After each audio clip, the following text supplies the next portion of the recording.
श्री सीतारामचंद्राभ्याम नमः। श्रीमद् वाल्मीकि रामायण युद्धकांड पहला सर्ग। हनुमान जी के द्वारा यथावत रूप से कहे हुए इन वचनों को सुनकर भगवान श्री राम बड़े प्रसन्न हुए और इस प्रकार उत्तम वचन बोले। हनुमान ने बड़ा भारी कार्य किया है। भूतल पर ऐसा कार्य होना कठिन है। इस भूमंडल में दूसरा कोई तो ऐसा कार्य करने की बात मन के द्वारा सोच भी नहीं सकता। गरुड़, वायु और हनुमान को छोड़कर दूसरे किसी को मैं ऐसा नहीं देखता जो महासागर को लांघ सके। देवता, दानर, यक्ष, गंधर्व, नाग और राक्षस, इनमें से किसी के लिए भी जिस पर आक्रमण करना संभव है तथा जो रावण के द्वारा भली भांति सुरक्षित है, उस लंकापुरी में अपने बल के भरोसे प्रवेश करके कौन वहां से जीवित निकल सकता है। जो हनुमान के समान बल पराक्रम से संपन्न न हो, ऐसा कौन पुरुष राक्षसों द्वारा सुरक्षित अत्यंत दुर्जय लंका में प्रवेश कर सकता है।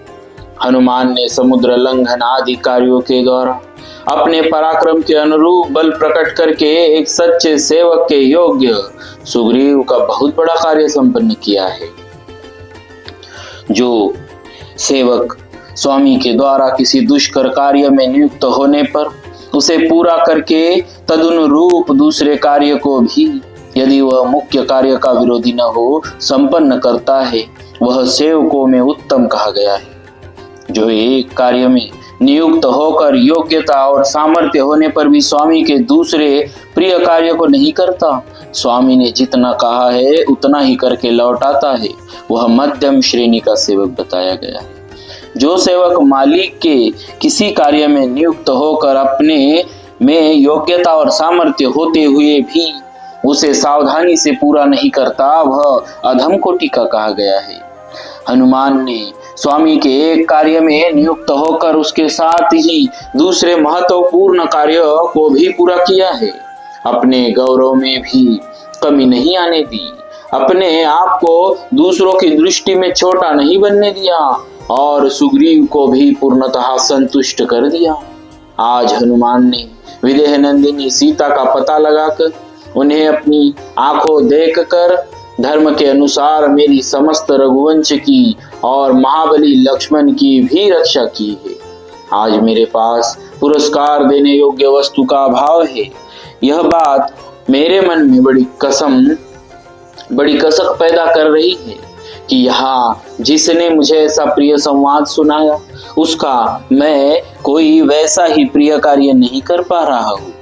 इस समय इन महात्मा हनुमान को मैं केवल अपना प्रगाढ़ आलिंगन प्रदान करता हूँ, क्योंकि यही मेरा सर्वस्व है। ऐसा कहते कहते रघुनाथ जी के अंग प्रत्यंग प्रेम से पुलकित हो गए और उन्होंने अपनी आज्ञा पालन में सफलता पाकर लौटे हुए पवित्र आत्मा हनुमान जी को हृदय से लगा लिया। फिर थोड़ी देर कर विचार करके रघुवंश शिरोमणि श्री राम जी ने वानरराज सुग्रीव को सुनाकर यह बात कही।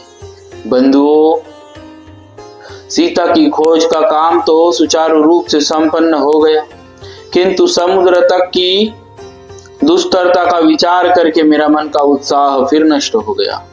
महान जल राशि से परिपूर्ण समुद्र को पार करना तो बड़ा ही कठिन काम है। यहाँ एकत्र हुए ये वानर समुद्र के दक्षिण तट पर कैसे पहुंचेंगे? मेरी सीता ने भी यही संदेह उठाया था, जिसका वृत्तांत अभी अभी मुझसे कहा गया है। इन वानरों के समुद्र के पार जाने के विषय में जो प्रश्न खड़ा हुआ है, उसका वास्तविक उत्तर क्या है? हनुमान जी से ऐसा कहकर शत्रुसूदन महाबाहु श्री राम शोकाकुल होकर बड़ी चिंता में पड़ गए। इस प्रकार श्री वाल्मीकि निर्मित आर्ष रामायण आदि काव्य के युद्ध कांड में पहला सर्ग पूरा हुआ। बोलिए श्री सीताराम जी महाराज की जय। भक्तवत्सल भगवान की जय।